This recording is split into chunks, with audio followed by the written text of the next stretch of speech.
Very good morning बच्चों, मैं प्रदीप आपका स्वागत करता हूं आपके अपने चैनल प्रदीप फिजिक्स प्लैनेट पे। तो वापस से हम आ चुके हैं आपके नेक्स्ट लेक्चर को लेकर के, जहां पर बात हो रही है आपके सेकंड चैप्टर के बारे में। और ये सेकंड चैप्टर है आपका इलेक्ट्रिक पोटेंशियल एंड कैपेसिटेंस, जहां पर हम आ चुके हैं फोर्थ पार्ट पर। फोर्थ पार्ट में हम लोग क्या डिस्कस करेंगे वो हम आज जानेंगे, बट थर्ड लेक्चर अगर आपने नहीं देखा है तो फटाफट से उसको कंप्लीट करिए। तो आज हम लोग डिस्कस करने वाले हैं किसी मल्टीपल, अगर बहुत सारे ड्रॉपलेट्स हैं तो चार्ज ड्रॉपलेट्स को अगर कंबाइन कर लिया जाए तो उस नए ड्रॉप का पोटेंशियल क्या होगा।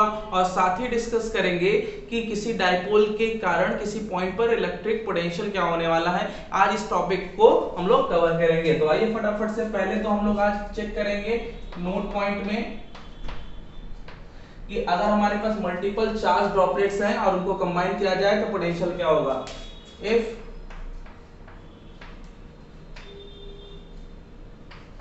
multiple identical and droplets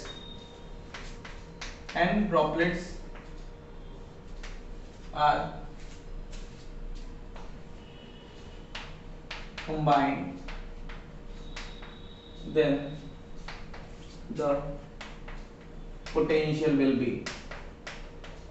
अब आप मान लीजिए, आप तो वैसे जानते ही हैं कि हर चार्ज सिस्टम का अपना पोटेंशियल होगा, क्योंकि चार्ज आने का कॉन्सेप्ट ही है कि वहां पोटेंशियल एग्जिस्ट करता है। अब मैं आपसे ये पूछूं कि हमारे पास मल्टीपल चार्जेस हैं, ये मल्टीपल चार्ज है और ये कितने चार्जेस हैं। मान लीजिए ये मल्टीपल चार्ज वाला ड्रॉपलेट्स जिसको आप कह रहे हो स्मॉल क्यू, राइट। और ये मल्टीपल चार्ज एक्चुअली ड्रॉपलेट्स पे थे और ये ड्रॉपलेट्स एंड ड्रॉपलेट है। अब इनको आपने कंबाइन किया और ये कंबाइन होके एक बड़ा ड्रॉप बन गया, राइट। ये बड़ा ड्रॉप बना। आपको पता है कि ड्रॉप एक लिक्विड है और लिक्विड का वॉल्यूम फिक्स होता है। अब ये सारे आइडेंटिकल ड्रॉप्स आपस में कंबाइन होकर के एक बड़ी वाली ड्रॉप बनाते हैं। अब बड़े ड्रॉप का क्या अलग होगा, ऑफ कोर्स रेडियस नया होगा। चार्ज जो है वो किस पर डिपेंड करता है, इन छोटे छोटे आइडेंटिकल चार्जेस पर डिपेंड करते हैं कि आपका नया वाला चार्ज क्या होगा, राइट। तो आइए बिना टाइम वेस्ट किए, आप पता ही है कि आपका जो वॉल्यूम है, किसका वॉल्यूम, ये छोटे छोटे ड्रॉप का कितने हैं, n। तो n ड्रॉप के वॉल्यूम, n स्मॉल ड्रॉप का वॉल्यूम एक्चुअली इक्वल होगा एक बिगर ड्रॉप के वॉल्यूम के, राइट। ये बिगर ड्रॉप है तो सिंपली n, और इसको आप लिखोगे क्या 4/3 पाई r क्यूब लिख सकते हो, राइट। और इसको क्या लिख सकते हो उस वाले को, ये भी तो एक स्फीयर है, ड्रॉप स्फीयर का एग्जांपल होता है। तो 4/3 पाई r क्यूब, और ये r एक्चुअली क्या है, इस ड्रॉप का रेडियस है। सिंपली जो कैंसिल आउट होगा उसे कैंसिल आउट कर लेंगे। n r cube is equal to capital R cube. Now small r is the radius of small drop, right. ये स्मॉल r एक्चुअली इसका रेडियस है। और फाइनली जो न्यू रेडियस आएगा उसको आप लिख सकते हो n r power third power 1/3। अब इसको सिंपली लिख सकते हो क्या, n पावर 1/3, और यहाँ पर ये कैंसिल आउट हो जाएगा तो सिंपली कैपिटल R की वैल्यू मिल गई आपको। कैपिटल R एक्चुअली नए वाले ड्रॉप की नई रेडियस है। आपको बहुत अच्छे से पता होगा कि चार्ज हमेशा कंजर्व रहते हैं। तो charge on bigger drop, charge on big drop, तो बिग ड्रॉप पर जो टोटल चार्ज होने वाला है उसे हम लिखेंगे capital Q is equal to simply n into small q, right. ये हो गया टोटल चार्ज इस पर, क्योंकि चार्ज तो कंजर्व होते हैं। सिंपली अब आप किसी भी ड्रॉप, किसी भी सिस्टम का अगर आप निकालना चाहते हैं पोटेंशियल, तो potential is equal to general formula 1/4 pi epsilon naught q upon r, उसकी साइज पर डिपेंड करता ही है। एज वी नो, हम क्या जानते हैं कि जो ये बिगर ड्रॉप है, इस बिगर ड्रॉप का साइज है कैपिटल R, मतलब इसका रेडियस, और फाइनली इसका पोटेंशियल होगा 1/4 pi epsilon not charge upon its radius, right. अब यहाँ पे फाइनली आप इसको लिख सकते हो क्या 1/4 पाई एप्सिलॉन नॉट, और इस कैपिटल Q की जगह पे NQ, और यहाँ पे कैपिटल R की जगह पे क्या लिख देंगे, ये लिख दीजिए n के पावर 1/3 और साथ में स्मॉल r, राइट। ये कहानी क्लियर हो रही है सिंपली। अब यहाँ पर जो टर्म आप finally small q small r देख रहे हो उसको कॉर्नर कर दीजिए, और ये आपका पोटेंशियल ऑफ बिग ड्रॉप। यहाँ पर n के पावर 1/3 का ऊपर शिफ्ट कर लोगे तो नाउ 1 - 1/3 और यहाँ पर 1/4πε0 small q upon small r।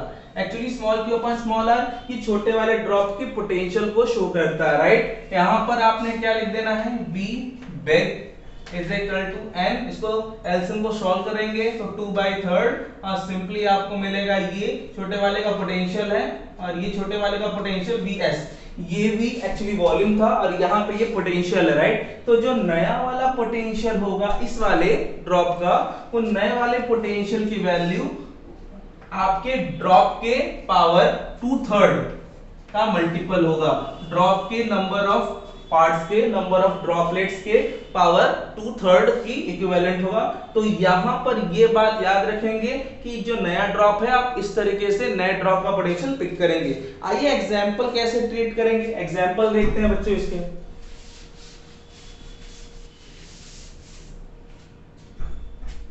तो बच्चों इसका example, if 8 drops of equally charged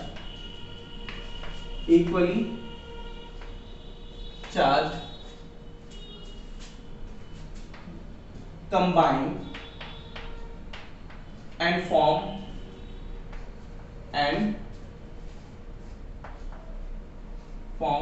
bigger drop,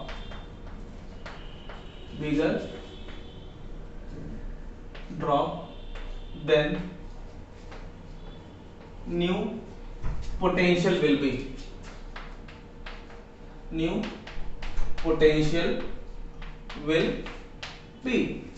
ये आपका क्वेश्चन है। तो सिंपली अब आपको पता चल गया है कि क्या करना है, तो आप स्टार्ट कर सकते हो। स्मॉल n की वैल्यू कितना दे रखा है, 8 ड्रॉप दे रखा है, इक्वली चार्ज है और इक्वली चार्ज है, सबका आपको पोटेंशियल, मान लीजिए कि उसका पोटेंशियल v था तो नया पोटेंशियल क्या होगा, तो आपको नया पोटेंशियल निकालना है। तो सिस्टमेटिकली आप कर सकते हो जैसा कि हमने सिस्टमेटिकली बताया था, अदरवाइज मैं आपको शॉर्ट ट्रिक से बता दूं कि इसको करना होगा।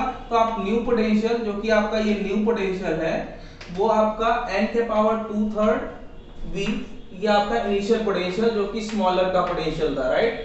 अब ये स्मॉल वाले का पोटेंशियल इस छोटे छोटे ड्रॉप्स का था, यहाँ पे 8 के पावर 2/3 आप लिख सकते हो फाइनली, और यहाँ पर आप इसका पोटेंशियल v लिख सकते हो। 8 के पावर 2/3 2 इसको लिख सकते हो 2 के पावर क्यूब पावर में 2/3, सिंपली ये इससे कैंसिल हो जाएगा। तो आपने 3 तो कैंसिल कर देना है और फाइनली आएगा 2 का स्क्वायर इंटू v और फाइनली ये आएगा 4v। मतलब जो नया पोटेंशियल होगा वो पुराने पोटेंशियल का 4 टाइम्स होगा। अगर ओल्ड पोटेंशियल 5 वोल्ट है तो न्यू पोटेंशियल 5 into 4 20 वोल्ट होगा। तो आप सिस्टमेटिक वे से भी कर सकते हो अगर 1 मार्क्स में आया तो, और अगर आपका ये शॉर्ट में आता है तो आप वेरी लॉन्ग मेथड जो भी हमने अभी इससे पहले देखा था उस सिस्टमेटिक वे से आप कर सकते हैं, राइट। तो अब हम लोग नेक्स्ट टॉपिक देखेंगे। आइए, तो बच्चों आप लोगों ने इलेक्ट्रिक डाइपोल का कॉन्सेप्ट तो पढ़ा ही होगा। इलेक्ट्रिक डाइपोल के पास अगर किसी पॉइंट पर मुझे निकालना है इलेक्ट्रिक पोटेंशियल क्या होगा तो कैसे पिक करेंगे, आइए देखते हैं। तो now the topic is electric potential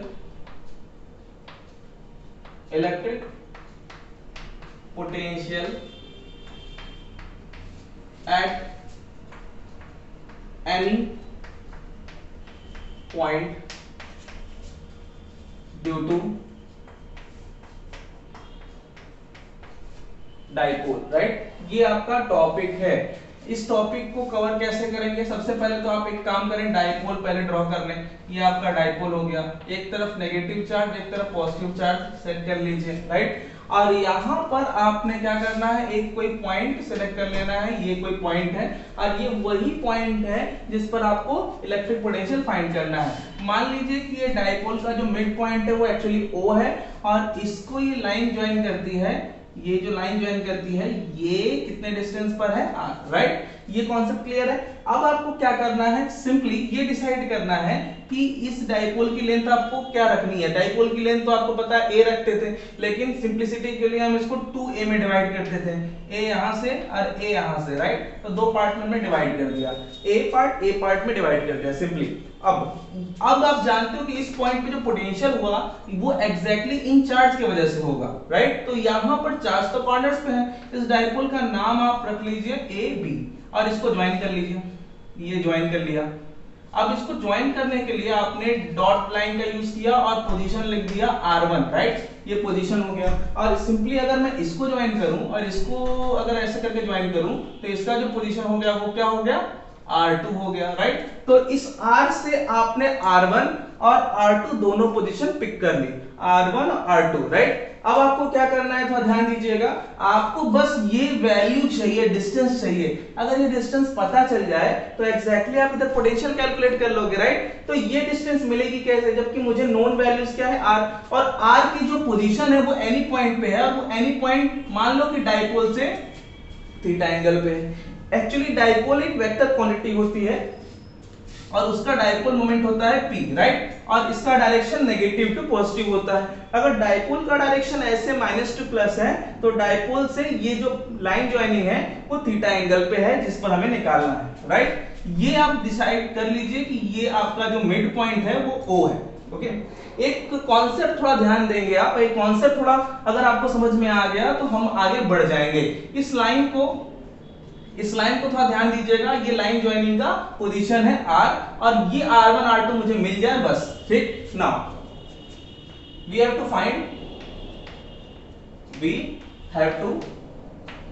find potential at P, okay. ये काम कर लीजिए। पहले तो हमें एक काम करना है कि इस लाइन को पहले पीछे की ओर ड्रॉ करना है, इसको, और इसको पीछे की ओर क्यों ड्रॉ कर रहे हैं, ताकि हम A से यहाँ पे परपेंडिकुलर ड्रॉ कर सके, राइट। A को इस तरह परपेंडिकुलर ड्रॉ करेंगे, किस OP वाली लाइन पर ड्रॉ करेंगे, और इसका नाम रख देंगे M, राइट। तो यहां पर एक आपको ये लाइन आपको पीछे खींचने को मिली जिससे आपने परपेंडिकुलर ड्रॉ किया। क्यों किया पहले वो समझो। ये ज्योमेट्री कहती है कि अगर डिस्टेंस काफी ज्यादा है तो एक पॉइंट से जब दूसरी लाइन पर आप परपेंडिकुलर ड्रॉ करते हो तो एग्जैक्टली वो डिस्टेंस और जो परपेंडिकुलर डालने के बाद में जो लाइन मिली वो डिस्टेंस उस पॉइंट से नियरली इक्वल होती है, राइट, नियरली इक्वल होती है। जब आप परपेंडिकुलर ड्रॉ कर लेते हो तब एग्जैक्टली जब आपने A से इस वाली लाइन पर परपेंडिकुलर ड्रॉ किया तो यहां से यहां की जो डिस्टेंस है वो अब नियरली इक्वल हो जाएगी M से लेके P तक की, राइट। ये कॉन्सेप्ट याद रखेंगे। सिंस AM is perpendicular, आपने ड्रॉ किया AM is perpendicular on क्या, आपने परपेंडिकुलर डाला है OP पे, तो ऐसे केस में AP जो वैल्यू है वो अब एग्जैक्टली आप ये कह सकते हो कि इसके नियरली इक्वल हो जाएगा इसके MP के, राइट। अब ये क्लियर हो गया। यहां से यहां की डिस्टेंस तो नोन है, क्या है, स्मॉल r, बट ये वाली डिस्टेंस मुझे नहीं पता, आइए इसी को पिक करते हैं, ओके। तो थोड़ा सा ध्यान रखेंगे, ये आपने परपेंडिकुलर ड्रॉ किया था और ये जो लाइन है एग्जैक्टली ये कुछ इस तरीके से थी और ये थीटा बनाता था एग्जैक्टली, और ये भी थीटा होगा क्योंकि आपने वर्टिकली ऑपोजिट एंगल तो सुन ही रखा है। अब ये वर्टिकली ऑपोजिट एंगल से थीटा की वैल्यू यहां भी हो गई। ये वाली डिस्टेंस क्या है, A है, तो ये A हो गया, थीटा के सामने ये परपेंडिकुलर हो गया, और ये हाइपोटेनस परपेंडिकुलर के सामने, तो ये क्या होगा, बेस होगा, राइट। तो आपको ये हाइपोटेनस पता है जो कि डाइपोल की हाफ लेंथ है और ये निकालना है। तो आपको पता है ना कि cos theta is equal to what, cos theta is equal to होता है बेस अपॉन हाइपोटेनस। तो बेस, अगर आपको ये बेस चाहिए, ये बेस चाहिए, तो बेस इज इक्वल टू हो जाएगा cos theta into h, right, cos theta into h क्या, हाइपोटेनस, तो ये हाइपोटेनस हो गया। तो सिंपली ये हाइपोटेनस की वैल्यू अगर आपको चाहिए, ये हाइपोटेनस की वैल्यू चाहिए और A है तब, और ये बेस की वैल्यू चाहिए जो कि हमें B लिख रखा है, तो ऐसे केस में B इज इक्वल टू हो जाएगा h की जगह पे A cos थीटा लिख करके आप क्या मिल जाएगा, आपको बेस की वैल्यू मिल जाएगी, ओके। फाइनली यहां पर आपने लिख देना है क्या, A cos थीटा, और ये किसकी वैल्यू मिल गई, ये बेस की वैल्यू मिल गई। मतलब यहां से यहां की वैल्यू जो है वो आपको मिल गई O से लेके M तक, राइट। तो सिंस यहां पे लिख सकते हैं फ्रॉम फिगर आपका OM की वैल्यू जो है वो है A cos theta, right, A cos theta, A cos theta ये वाली वैल्यू है। तो फाइनली आपको अब यहां से यहां की वैल्यू निकालने के लिए बस MP की वैल्यू लेनी होगी। तो यहां अब आपको AP is equal to R1 लिखना है और R1 की वैल्यू इक्वल है M P की, और MP की वैल्यू किसकी इक्वल है, R, जो कि यहां से यहां की डिस्टेंस है, और प्लस यहां से ये वाला एक्स्ट्रा पॉइंट आप ऐड कर लेंगे, और ये वाली distance exactly A cos theta हो गई। ओके, ये लीजिए इक्वेशन नंबर 1 रख सकते हो। अगेन अब आपको क्या करना है, ये वाली डिस्टेंस पिक करनी है, तो यहां से परपेंडिकुलर ड्रॉ करिए, ये परपेंडिकुलर ड्रॉ कर लिया, और इसका नाम आपने रख दिया क्या, n, राइट। यहां से आपने परपेंडिकुलर n डाल दिया, और इसका नाम आपने क्या रखा, यहां से यहां की डिस्टेंस, क्योंकि हमने क्या बोला था, परपेंडिकुलर डालने के बाद ये वाली डिस्टेंस और ये वाली डिस्टेंस जिस जगह से परपेंडिकुलर ड्रॉ करते हो वो एक्चुअली लाइंस नियरली इक्वल हो जाती हैं। तो ऐसे केस में आपने जैसे ही परपेंडिकुलर bn डाला किस पर, OP पर, राइट, तो आपने क्या डाला, bn परपेंडिकुलर डाला किस पर, OP पर। तो ऐसे केस में आपका np नियरली इक्वल हो गया एग्जैक्टली किसके, bp के। ओके, अब ये कहानी क्लियर हो गई कि ये वाली वैल्यू आपको चाहिए। अब ये वैल्यू कैसे मिलेगी, तो अगेन ये वाला ट्रायंगल यहां पे आपने जो ड्रॉ किया उसको अलग करिए। ये आपने कुछ इस तरीके से ड्रॉ किया है, ओके, परपेंडिकुलर, ये परपेंडिकुलर है, इसका नाम आपने n ले रखा है, और ये आपका O है, और ये आपका क्या था, B था, ये देखिए B।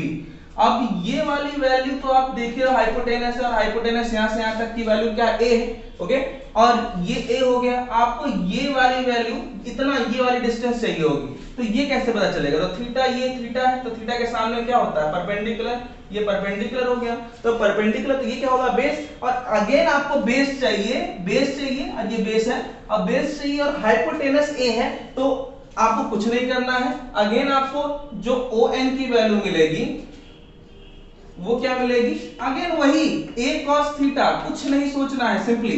अब आपको ये वाली डिस्टेंस, ये वाली डिस्टेंस तो आपको पता ही है कि ज्योमेट्री से ये वाली वैल्यू नियरली इक्वल हो गई है, तो ये वाली डिस्टेंस अब आपको निकालना है, तो ये वाले की इक्वल कर दीजिए, मतलब कि BP के इक्वल कर दीजिए। नाउ BP कॉमा दीजिए, BP is equal to R2 is equal to NP is equal to R minus A cos theta. ये कैसे हो गया, यहां से यहां की डिस्टेंस r, और इसमें ये माइनस कर लिया, तो r minus a cos theta, ये आपने इक्वेशन नंबर 2 लिख दिया। नाउ ये बात क्लियर हो गई। अब मुझे डिस्टेंस मिल गया, चार्ज पता है, पोटेंशियल निकालने में कोई दिक्कत नहीं होनी चाहिए। आइए पोटेंशियल निकालते हैं। तो पोटेंशियल निकालने के लिए मैं इसको अब इरेज कर देता हूं, क्योंकि मेरा काम इससे तो हो गया है, तो इसको इरेज कर दिया जाए। आइए, तो यहां पर स्टार्ट करते हैं। Now potential at P due to minus Q।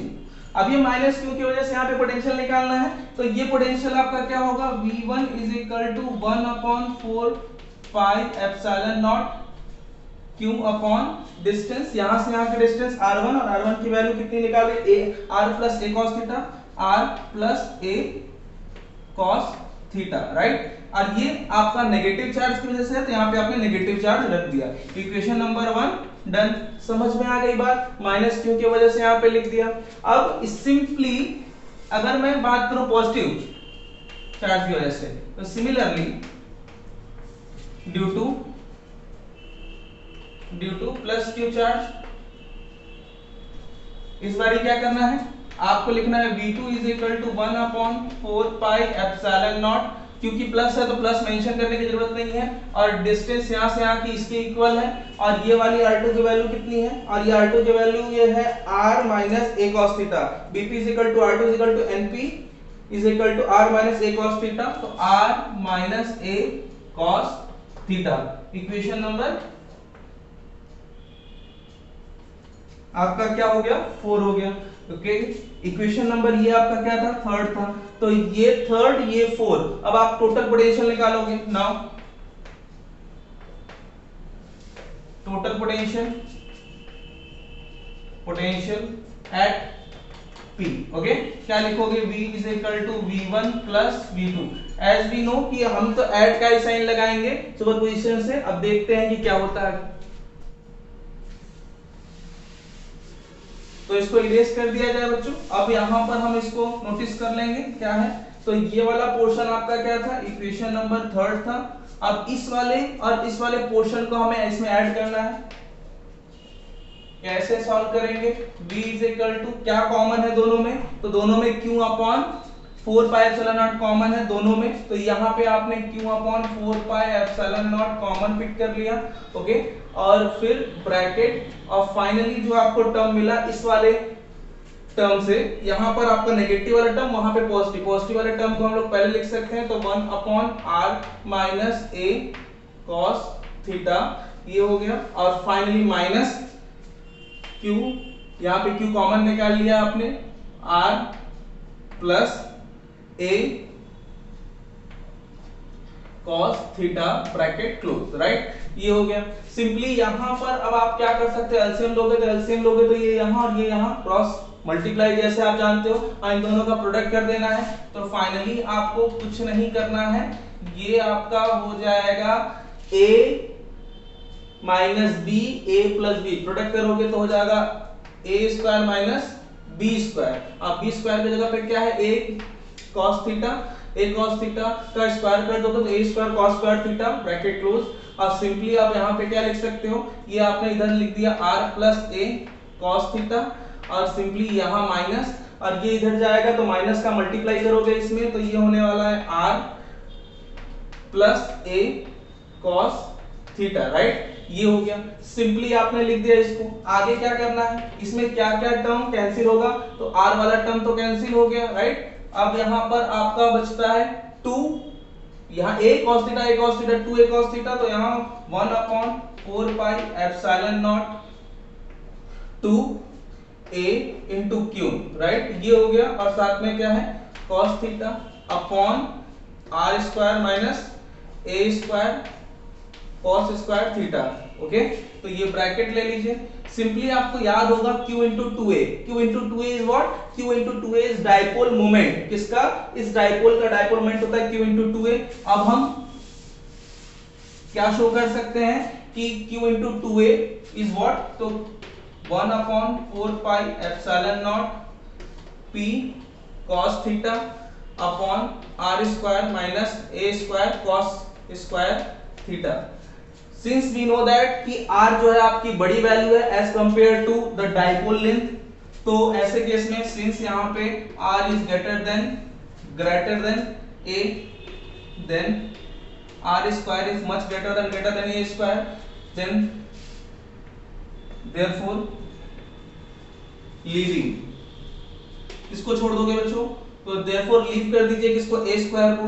तो a स्क्वायर क्यों छोड़ते हो, क्योंकि 10 टू द पावर तकरीबन -8 -9 लगभग डाइपोल की लेंथ होती है। अब उसकी वैल्यू को स्क्वायर करोगे तो और ज्यादा छोटी हो जाएगी, और इतनी छोटी वैल्यू को आप सब्सट्रैक्ट करें चाहे ना करें, आज जो कि बड़ी वैल्यू है उससे कोई इफेक्ट नहीं पड़ता। तो ऐसे केस में आपको जो a स्क्वायर को छोड़ देना है, मतलब जीरो ले लेना है, देन तो आपका जो पोटेंशियल है वो हो जाएगा 1 upon 4 pi epsilon naught p cos theta upon r square लीजिए। तो ये है आपका electric potential at any point, जो कि किस पर डिपेंड करता है, जो कि एंगल पर डिपेंड करता है। एंगल की वैल्यू वेरी करेगी तो आपका पोटेंशियल वेरी करेगा, और ये पोजीशन पे डिपेंड करेगा ही, ऑफ कोर्स ये पोजीशन के स्क्वायर पे भी डिपेंड करेगा, और दूसरी बात डिपेंड करता है ये एंगल पे। ओके, याद रहना चाहिए। आगे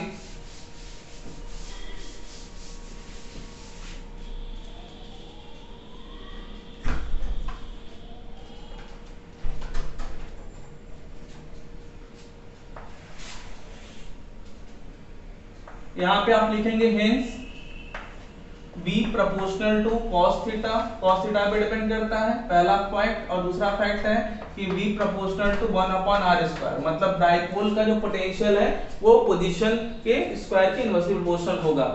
केस फर्स्ट, अब इसमें केस चेक करेंगे। केस फर्स्ट, अगर मैं एक्सिस के बारे में बात करूं तो डाइपोल ये है मेरा, इस डाइपोल का एक्सिस क्या होगा, यही कहीं होगा, इस पूरी लाइन पर कहीं भी, तो ये डाइपोल -q और +q है, राइट। अब इस डाइपोल के एक्सिस पर मुझे अगर पोजीशन लेना होगा तो ये पोजीशन और ये उसी डाइपोल के साथ कितना एंगल बनाएगा, एट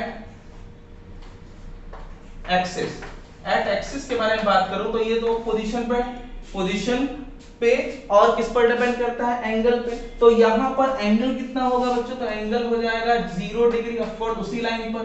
तो ऐसे केस में जो पोटेंशियल होगा 1/4 pi epsilon naught p upon r square, ये क्या हो गया, तो सिंपली cos 0 रखना होगा यहाँ पे, cos 0 की वैल्यू 1 होती है तो पोटेंशियल मिलेगा आपको।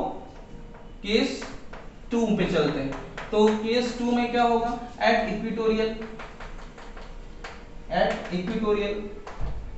इक्वेटोरियल का मतलब क्या होता है कि डाइपोल ये है आपका, डाइपोल के इस वाले पॉइंट पर बात करना चाहते हो, इस वाले पॉइंट पर ऐसे वर्टिकल। तो जब वर्टिकल पे बात करोगे तो ऐसे केस में एंगल कितना बनेगा, ऑफ कोर्स लाइन ज्वाइनिंग और डाइपोल के बीच में 90 डिग्री का एंगल बनेगा, और 90 डिग्री का एंगल बनेगा तो V is equal to cos 90 रखोगे तो ये पूरा का पूरा जो पोटेंशियल है वो 0 आ जाएगा। तो क्या समझ में आई बात कि किसी डाइपोल के एक्सिस पर जो पोटेंशियल है वो 1/4 p अपॉन r स्क्वायर, और किसी इक्वेटोरियल पे इसका पोटेंशियल हमेशा 0 होगा। और एट एनी पॉइंट तो आप देख ही चुके हो कि एट एनी पॉइंट पोटेंशियल क्या होता है। तो आज के लिए हमने क्या डिस्कस किया, आज हमने potential due to many droplets, अगर मुझे मेनी ड्रॉपलेट्स को आपस में कंबाइन करना होगा तो नया पोटेंशियल क्या होगा, और साथ ही देखा कि electric potential due to dipole क्या होगा। इसका क्वेश्चन एनसीईआरटी में दे रखा है। अगले क्लास में मिलेंगे तो हम कुछ एग्जांपल भी डील करेंगे इसके साथ, और एनसीईआरटी ये क्वेश्चन अगर आपसे हो पाए तो जरूर ट्राई करिएगा। तब तक के लिए अपना ख्याल रखिए, जय हिंद।